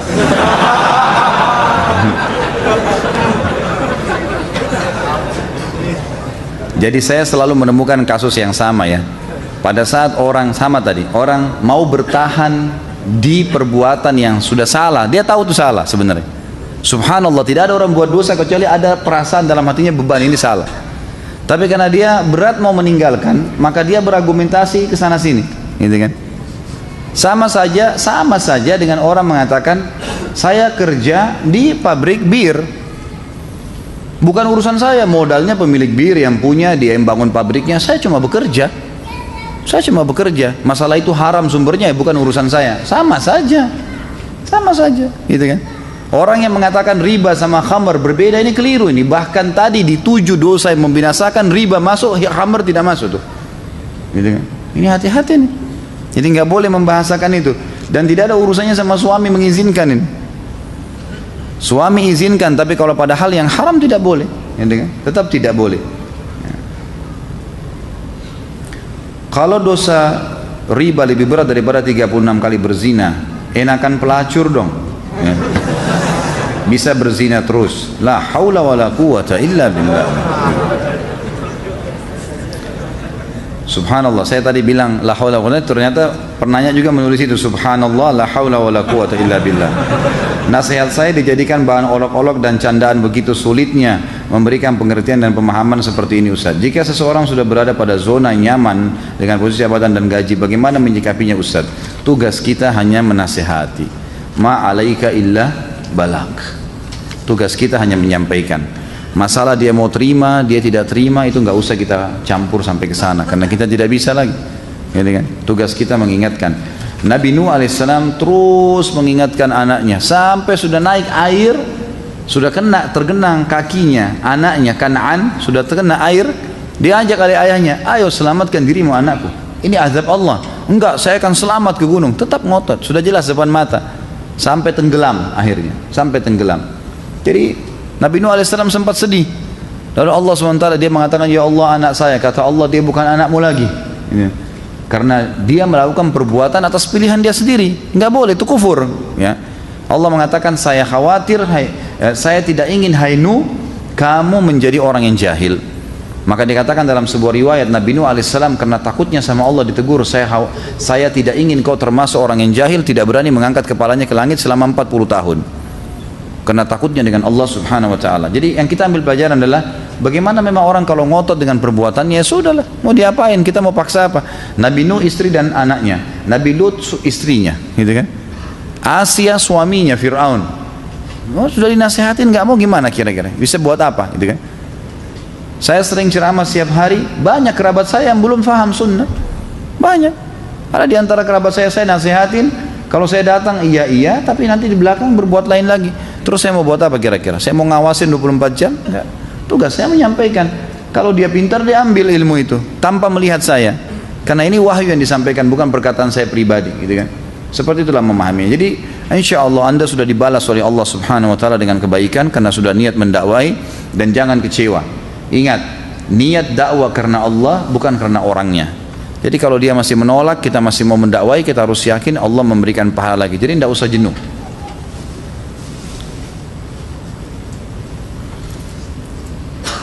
Ini tadi sudah saya jawab ya sebenarnya. Bagaimana hukum orang yang bekerja di bank? Mereka tahu hukumnya haram, tapi ketika akan keluar diberatin oleh istri yang sudah ada tanggungan anak. Melihat mencari kerja sekarang dibatasi oleh umur dan mau buka usaha tidak ada modal dan skill. Bolehkah bersabar keluar sampai mendapatkan pekerjaan baru? Yang itu bersabar dalam kesalahan, tidak ada dalil membolehkan masalah itu. Ini semua teman-teman sekalian, syaitan membuat was-was, membuat ragu, membuat bimbang untuk mengambil keputusan. Tadi saya sudah jelaskan, harus butuh keyakinan, tidak usah ragu dengan itu. Anak menitipkan uang ke tabungan teman tanpa pemberitahuan, uang itu dipakai oleh dia. Ketika anak menagihnya, dia baru bilang kalau uang yang dititipkan dia pakai untuk urusan proyek. Ketika anak tagih, beliau tidak memberitahukan jangka waktunya dan dia bilang pokoknya secepatnya aku balikin.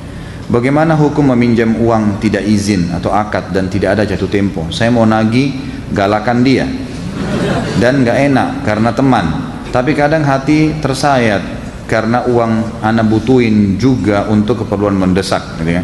Tentu haram, tidak boleh menggunakan yang bukan haknya, tidak boleh sama sekali. Ini haram, ini sama dengan mencuri walaupun dia niat utang, nggak bisa. Tidak boleh pakai uang yang dititipkan, diamanahkan, ya. Tidak boleh juga menunggangi haknya perusahaan atau hak orang lain, tapi karena dititipin pada kita lalu kita tunggangin. Misal, Anda pakai logo kantor, bekerja, beli kebutuhan kantor, lalu belanja di satu toko, karena belanjanya banyak dikasih diskon. Diskonnya buat siapa? Buat perusahaan, bukan buat Anda. Karena yang belanja pakai duit perusahaan, memang Anda yang datang. Banyak orang tidak paham nih. Dia datang, dianggap diskon buat dia, diambil semua. Haram ini. Dari mana? Anda pakai baju logo perusahaan itu kok. Ada orang datang kepada saya semalam mengatakan, Ustaz, saya jual beli mobil. Ada orang sering datang kepada saya kerja di satu perusahaan, sering beli mobil bekas. Lalu dikeluarkanlah mobil dengan harga 150 juta. Dia suruh saya buat nota 160 juta, dilaporin ke perusahaannya. Kira-kira boleh nggak? Saya bilang nggak boleh, haram. Dan kalau bapak buatin, bapak terlibat dalam uang haram itu. Nggak boleh, 10 juta itu haram. Bagaimana caranya mau dibiarkan? Nggak boleh ini, gitu. Jangan tambah lagi, cukup. Ini aja belum selesai nih.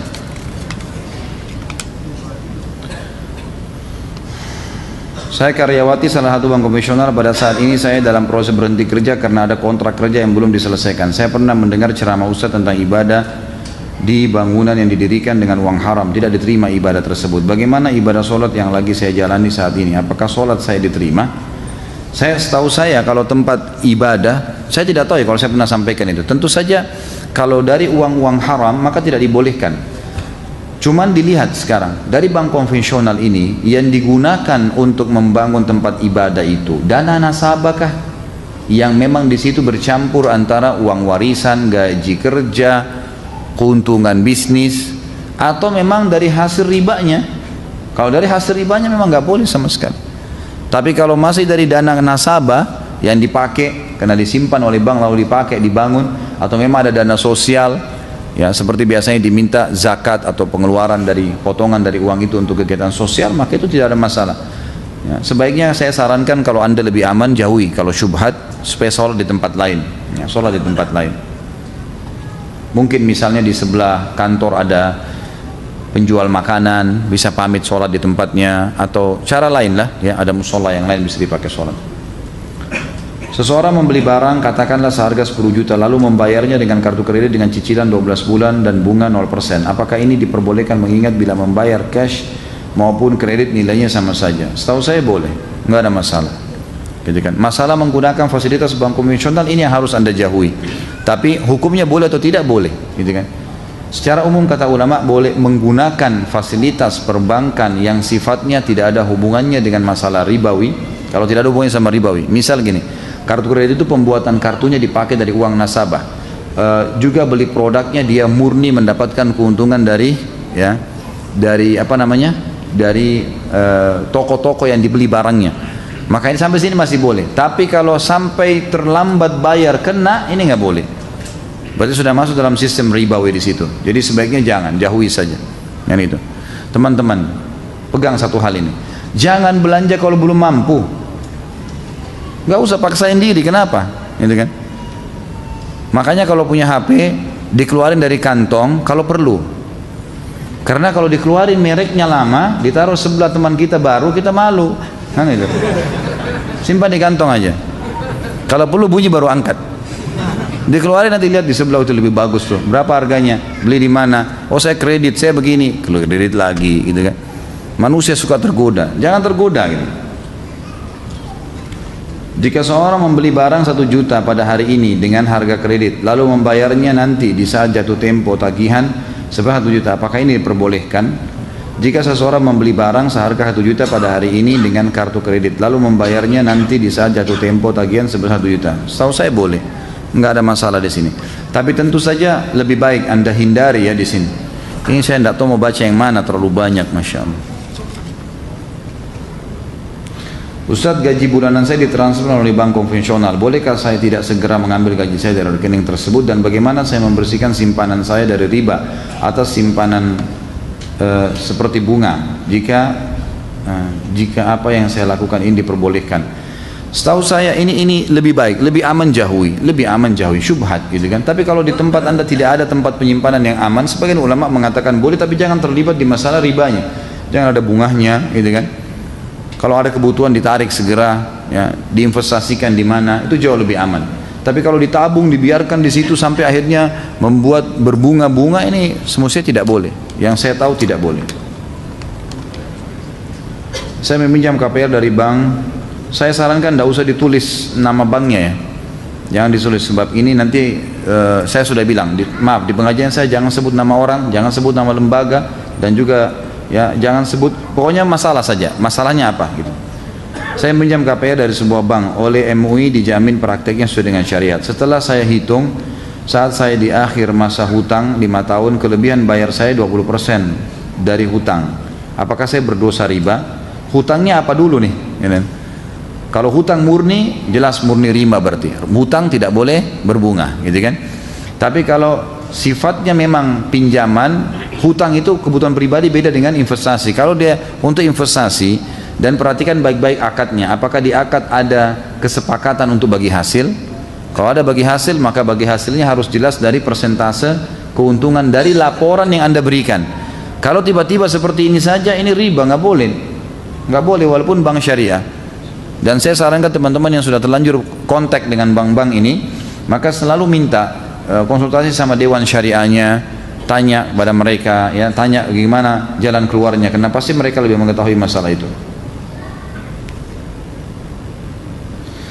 Apa hukum mencairkan jam sostek dari jaminan hari tua JHT yang dalam setiap laporan akhir tahun ada dana pengembangan investasi yang tidak kita ketahui yang diinvestasikan di bidang apa? Ini sama saja hukum asuransi yang sudah sering saya ulangin ya. Maka itu Allahu alam syubhat minimal yang semestinya harus dijauhi. Ini juga sudah dijawab tadi. Mudah-mudahan semua kertasnya sama begini.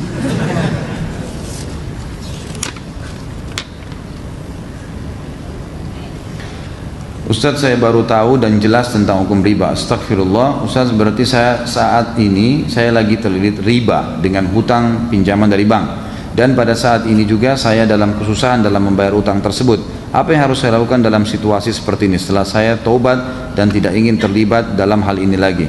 Apa ada amalan yang harus saya lakukan? Pertama, muhasabah tentunya, karena kita sudah melakukan perbuatan salah, dan jalan yang terbaik adalah taubat nasuha kepada Allah Subhanahu wa taala. Berhentikan semua pintu-pintu riba mulai sekarang, dan yang sudah terjadi usahakan maksimalkan, lakukan apa yang bisa dimaksimalkan. Misal kita datang negosiasi, kalau ada dana yang bisa kita lakukan cash kita bayar, kalau nggak bisa bayar lanjutkan dengan KPR yang ada semampunya gitu kan. Jadi semampunya dilakukan, tapi jangan buka pintu baru. Kalau Anda mengatakan lalu bagaimana, saya buntu ya, ini harus bertawakal kepada Allah SWT. Artinya memang kita meninggalkan yang haram dengan keyakinan Allah akan membantu sambil kita ikhtiar. Insya Allah akan ada jalan keluar, dan nikmatin proses tadi yang saya bilang itu gitu kan. Kalau masalah bagaimana jalan keluarnya pada saat terlilit utang, ya saya bilang negosiasi sama pemilik piutang, bicarakan baik-baik, lalu sampaikan niat baiknya seperti apa, dan kita ya jalani itu ya. Properti nilainya akan naik terus, sehingga jika seseorang menabung untuk rencana membeli rumah akan kesulitan terbeli karena harga rumah tersebut terus naik. Maka kebanyakan orang awam mengambil jalan pintas KPR ke bank dengan alasan logika pertama, daripada uangnya buat ngontrak lebih baik buat nyicil rumah, nanti rumahnya juga jadi milik sendiri. Kalau beli langsung ratusan juta tidak mungkin ada uang, kan lebih baik ngangsur, lebih ringan. Suka duka ngontrakan kayak kucing boyongan, pindah sini pindah sana, kadang diusir, rumah bocor dan lain-lain. Bagaimana menyikapi pemikiran masyarakat awam seperti ini? Sudah saya bahasakan tadi sebenarnya teman-teman sekalian. Jadi ini cuman alasan-alasan yang ditarik untuk membenarkan perilaku itu. Pertanyaannya, sampai kapan Anda mau lakukan perbuatan ini? Dan kenapa, apanya yang aib?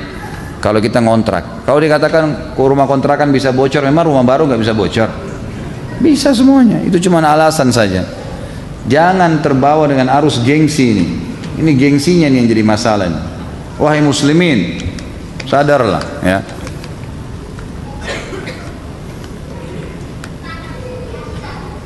Untuk orang yang mendatangi dukun, sholatnya tidak diterima 40 hari. Maksudnya bagaimana? Apakah rokok termasuk khamar? Benarkah orang yang meminum khamar sholatnya tidak diterima 40 hari? Ini apa hubungannya sama riba nih? Nah. Orang yang pergi ke dukun tidak diterima 40 hari sholatnya ke belakang. Ini sudah kita jelaskan di dosa besar yang ketiga, gitu kan? Kalau orang pergi ke dukun, kata Nabi SAW, siapa yang datang ke dukun, peramal, penyamun, bertanya, tidak percaya, cuma bertanya, tidak diterima sholatnya 40 hari ke belakang. Itu yang dimaksud dalam hadis, gitu kan? Kalau yang ditanya di sini, apakah rokok seperti khamar? Tidak bisa dikatakan seperti khamar. Khamar sesuatu yang memabukkan, gitu kan? Allahu alam, yang saya tahu ulama tidak menyamakan dengan itu. Tapi rokok dihukumkan sendiri, dia masuk dalam khaba'ith. Khaba'ith itu sesuatu yang berbahaya bagi kesehatan. Dan Allah mengatakan, kata Allah SWT, saya menghalalkan ya, saya menghalalkan yang baik-baik dan mengharamkan yang khaba'ith. Ya. Allah mengatakan, saya menghalalkan, ya, Allah SWT menghalalkan semua yang baik-baik dan mengharamkan yang khaba'ith. Jadi yang khaba'ith ini semua yang buruk itu diharamkan oleh Allah Subhanahu Wa Taala. Maka ulama mengatakan khaba'ith adalah sesuatu yang buruk, adalah yang akan berbahaya bagi kesehatan manusia, berbahaya bagi kehidupan mereka. Masuk di dalamnya masalah rokok, dan saya sudah pernah jelaskan panjang lebar hukum masalah ini. Waduh, ini benar-benar saya nggak bisa baca nih.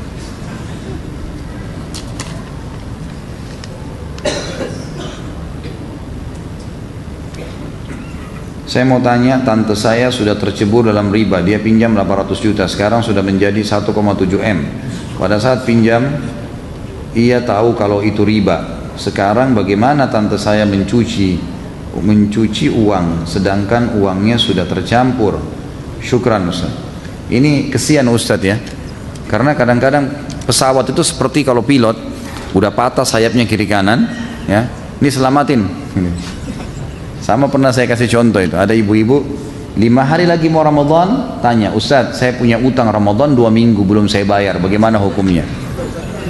Jadi saya lempar tanya, ibu 11 bulan kemana? Hah? Masa sekarang sudah kepepet tinggal 5 hari Ramadan baru tanya 2 minggu utang saya? Jadi seperti Ustaz yang harus nanggung tuh. Ini tante anda yang bertanya sudah tahu riba, kenapa dilakukan? Ya sudah tahu riba dilakukan, jadi akhirnya konsekuensinya datang, gitu kan? Sampai 1,7 M. Bagaimana dia harus melakukannya? Dia harus bertaubat kepada Allah. Kemudian dia berhenti sampai di situ. Dia berusaha menyelesaikan apa yang ada. Itu jawaban ringkasnya. Karena tidak ada jawaban yang lain, gitu kan?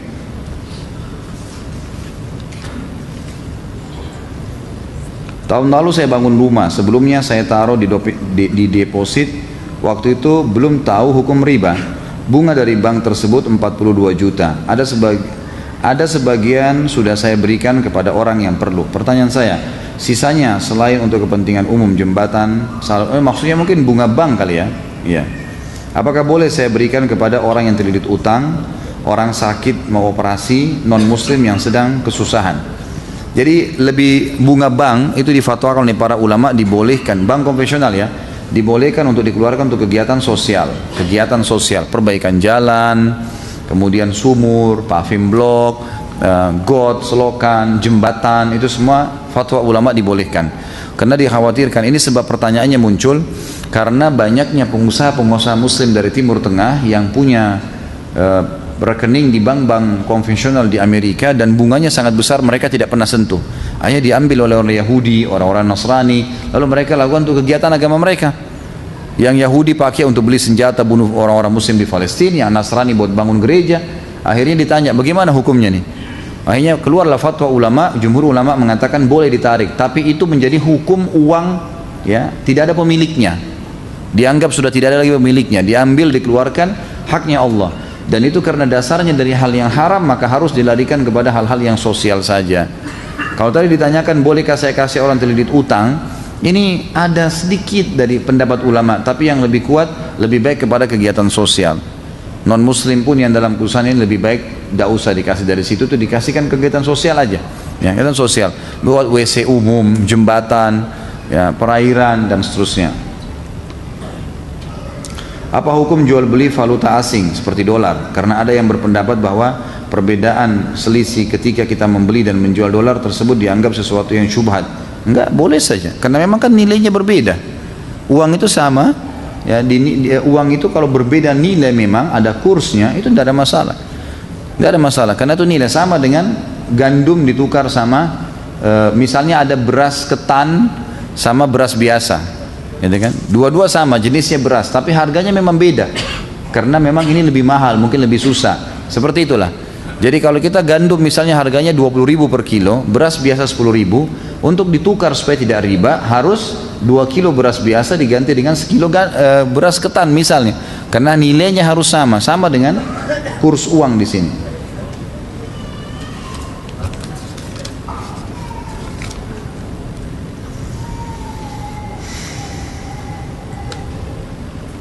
Ya ini sama tadi ya.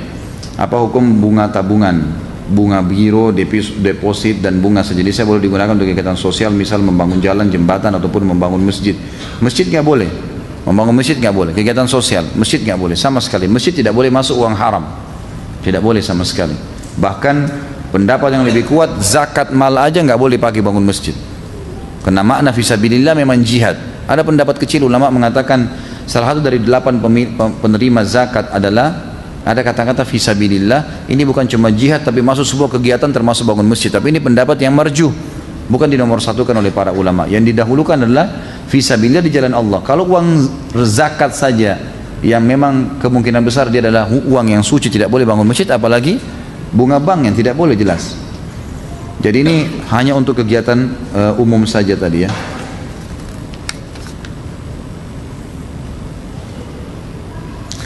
Untuk kuliah di UIN disuruh minta 2 tazkiyah dari alumni UIN. Apakah kalau ada yang ingin kuliah di sana bisa minta tazkiyah dari antum? Apa hubungannya dengan riba nih?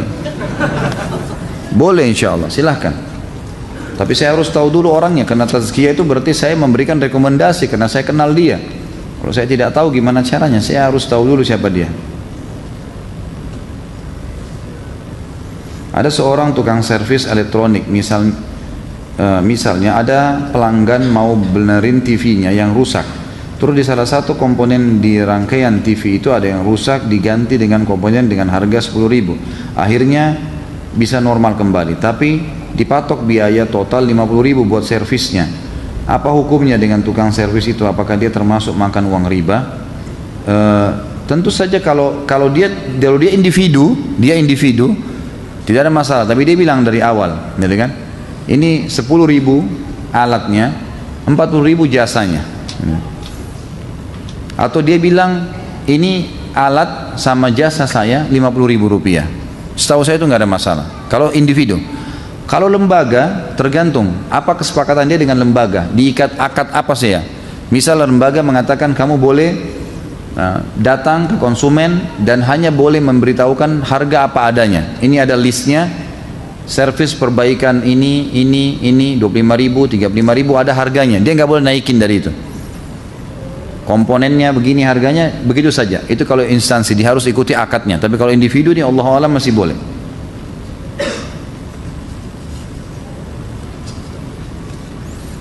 Coba saya acak dari yang lain. Dulu pernah ana tertipu sales kartu kredit. Sales kartu kredit itu meminta ana isi aplikasi hanya untuk bantu dia saja. Tapi pada akhirnya kartu kredit itu jadi. Sekarang tidak pernah dipakai dan belum ana tutup karena ana biarkan saja. Sekarang ini apakah ana harus tutup atau dibiarkan? Apa pertanyaannya? Dan tidak terpakai serta sudah habis masa berlakunya. Alhamdulillah, buang saja.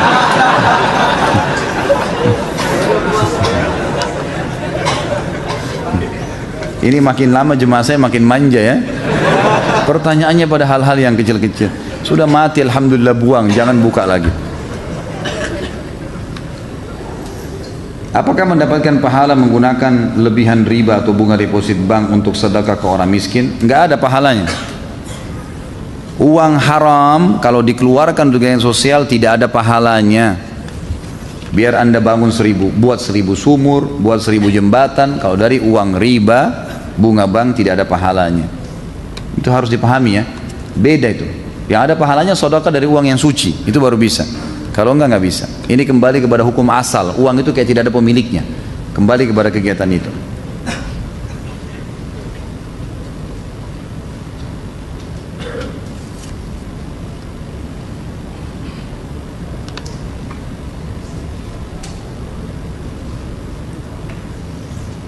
Ini tidak sesuai dengan tema.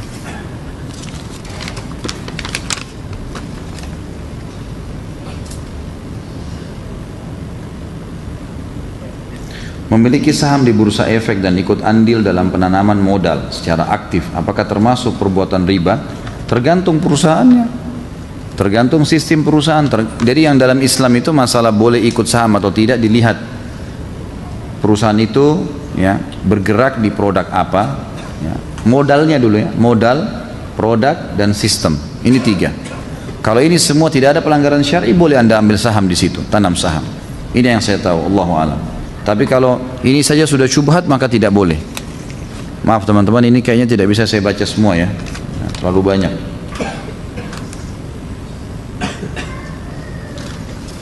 Ini tidak sesuai dengan tema.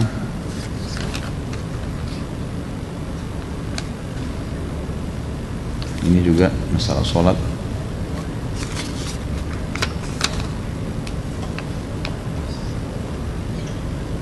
Ini juga alhamdulillah.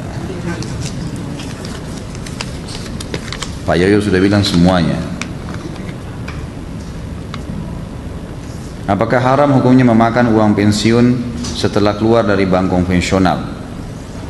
Ya, kalau misalnya Anda sudah terlanjur ambil dan belum tahu hukumnya, maka yang sudah diambil halal.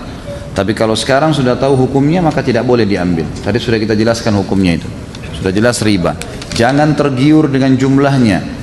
Makin banyak yang haram masuk ke dalam badan kita, maka makin besar konsekuensinya. Dan ada hadis yang berbunyi, kata Nabi SAW, lahmun nabata min suhtin an-naru awla bihi. Daging yang tumbuh dari uang yang haram, maka neraka lebih pantas baginya.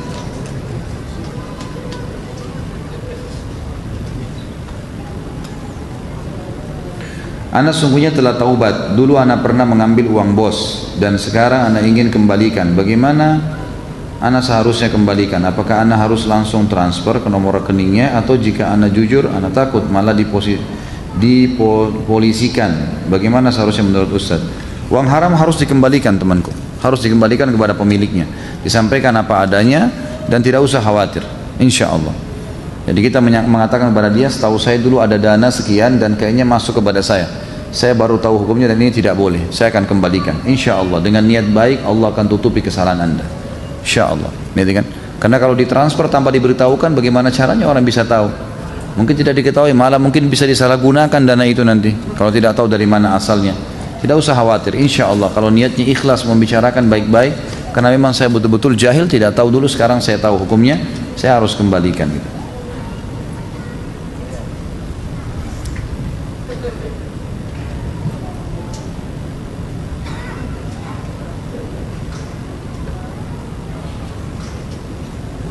Ini masalah riya lainnya.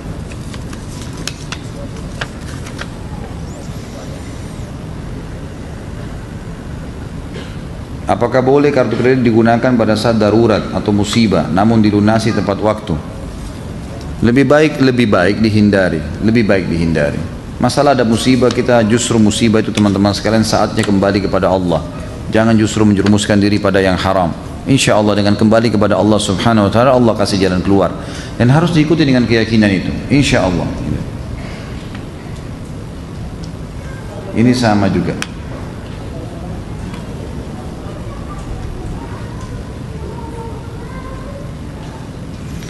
Jika saya dihutangi orang yang akan dipergunakan untuk membayar kartu kredit motor riba, apakah saya dosa?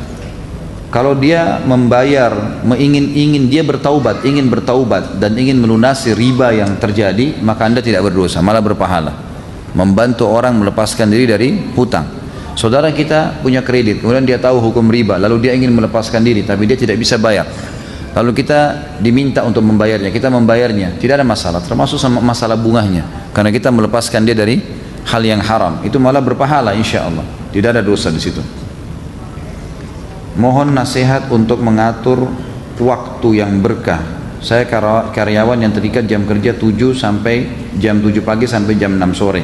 Dan hingga saat ini ilmu agama masih sangat kurang. Kalau Anda bisa di setiap jeda waktu istirahat dengarkan. Sekarang alhamdulillah ada beberapa perusahaan dan berita gembira teman-teman di perusahaan ini menyampaikan kepada saya kalau mereka berusaha untuk mendengar ceramah-ceramah saya pada saat jeda istirahat. Itu sangat baik, gitu kan? Kita bisa dengarkan sekarang dari HP. Kalau tidak bisa hadir, kalau bisa hadir alhamdulillah itu lebih bagus lagi. Ya, dan saya sarankan kalau yang sudah berumah tangga ajak keluarganya untuk hadir di majelis ilmu sama-sama. Jangan sendirian, gitu kan? Supaya mereka tahu kita sedang menghadiri majelis ilmu yang seperti apa. Ada seseorang yang meminjam uang senilai 500 juta rupiah dengan menggadaikan rumahnya yang seharga 500 juta rupiah juga dalam waktu 1 tahun. Namun setelah 1 tahun ia tidak mampu membayar utangnya. Lalu orang yang dihutangi tersebut menjual rumah yang telah digadai. Tetapi ia berhasil menjualnya dengan melelang rumah itu menjadi 600 juta. Dan orang yang berhutang ridho dan tidak menuntut untung atau lebih dari hasil penjualan rumah tersebut. Apakah dalam muamalah ini ada unsur riba? Kalau kesepakatannya adalah ini saya gadai dan pada saat menggadai itu memang ada prediksi nilai, tapi itu bukan pegangan pada saat dikembalikan. Kalau dia tidak bisa bayar, pegangannya adalah pada saat transaksi, pada saat dijual produk itu. Misal saya gadaikan tadi rumah dengan harga 500 juta, ternyata berjalan setahun rumah itu menjadi 600 juta. Jadi yang jadi patokan adalah 600 jutanya, bukan 500 juta. Walaupun ada prediksi, kan prediksi saja awalnya itu 500 juta. Harus pada saat dijual. Kalau orang itu beriman kepada Allah, dia harus mengambil 500 juta uangnya dan 100 juta dikembalikan kepada orang yang tadi menitipkan gadaian. Tapi kalau misalnya dia pun tidak mau ambil, memang dia tidak mau ambil haknya, sudahlah, tidak apa-apa, 100 juta pun saya kasih, itu halal bagi dia. Apa hukumnya melakukan transaksi jual beli seperti insiden berikut? Seseorang yang menjual suatu barang dengan mempromosikan harga murah untuk menarik perhatian pelanggan, namun itu hanya sebagai harga dasar. Ternyata banyak pelanggan yang mau membeli dengan harga yang bervariasi, dan penjualnya pun memiliki pelanggan yang mampu membayar dengan harga tinggi. Saya tidak ngerti maksudnya, ya. Seseorang yang menjual suatu barang dengan mempromosikan harga murah untuk menarik perhatian pelanggan, namun itu hanya sebagai harga dasar. Ternyata banyak pelanggan yang mau membeli dengan harga yang bervariasi, dan penjual pun memilih pelanggan yang mampu membayar dengan harga tinggi. Nggak boleh, dia menipu berarti. Kalau dia sudah mempromosikan harga 50.000, harus dia jual 50.000. Jangan setelah konsumen datang, tertarik, datang ke tempatnya dia karena promosi itu, lalu kemudian ini ada syaratnya. Ini nggak boleh, harus cuma begini, harus cuma di hari ini. Padahal sebenarnya dia tidak jelaskan dari awal. Ini nggak boleh, haram ini, menipu orang, nggak bisa. Manggasyana falaysa minna, kata Nabi SAW. Jadi tidak boleh. Dia promosikan 1 bulan ini 50.000, 50.000. Mau orang kaya, mau orang miskin masuk sama saja, tidak boleh diubah. Apa hukum transaksi online seperti ini? Uang sudah ditransfer kepada penjual. Si penjual sudah menjanjikan untuk mengirimkan barang dalam 1 hari. Ternyata barang baru sampai setelah 2 atau 3 hari akibat mekanisme pengiriman yang tidak valid. Kalau jadi gini, kalau antum sudah janji dan ternyata meleset, harus minta maaf. Kalau tidak masuk dalam dosa ingkar janji, gitu kan? Jadi kalau kita bilang insya Allah ini akan masuk sampai 1 hari, ternyata meleset, disampaikan, telepon orangnya, maaf ini tidak bisa karena meleset, disampaikan begitu apa adanya, gitu kan? Ini Masya Allah masih banyak ya. Ini terakhir saja saya baca. Kalau saya pinjam uang kepada teman saya yang tinggal di Lampung sebesar 5 juta, kemudian di bulan kelima saya kembalikan via transfer, tapi saya tambahkan 500.000 sehingga menjadi 5,5 juta. Tapi saya ikhlas, bukan karena permintaan itu. Bolehkah dalam agama? Boleh. Diharamkankah makan atau menjual ikan lele yang pernah dikasih makan daging ayam yang sudah jadi bangkai, atau pernah makan kotoran manusia? Bukankah kalau semua ikan walaupun sudah jadi bangkai tetap halal untuk dimakan? Setahu saya tidak ada masalah. Setahu saya ya, tidak ada masalah. Tapi tentu lebih baik kalau Anda tahu pasti memang ikan lele itu memakan sesuatu yang haram, maka jangan dimakan. Tapi kalau kita tidak tahu, hukumnya hukum zahir. Hukumnya hukum zahir. Dan saya sarankan teman-teman yang punya apa namanya seperti ini, usaha seperti ini, sebaiknya memang diberikan makanan juga yang halal, sebaiknya, gitu kan? Sebaiknya juga diberikan makanan yang halal. Tapi umumnya ulama membolehkan seperti pupuk yang terbuat dari kotoran manusia, itu dibolehkan. Umumnya ulama memfatwakan bolehkan, karena itu akan nanti menyuburkan tanah misalnya, maka itu umumnya dibolehkan. Tapi kalau dia bisa mendapatkan pupuk hewan yang dasarnya memang halal dimakan dagingnya, itu lebih baik. Artinya kesimpulannya adalah lebih baik kalau seseorang menjauhi makanan-makanan yang syubhat, ya, syubhat, baik dia karena dia mau beli lele itu atau pengusahanya, harusnya dia jauhi itu.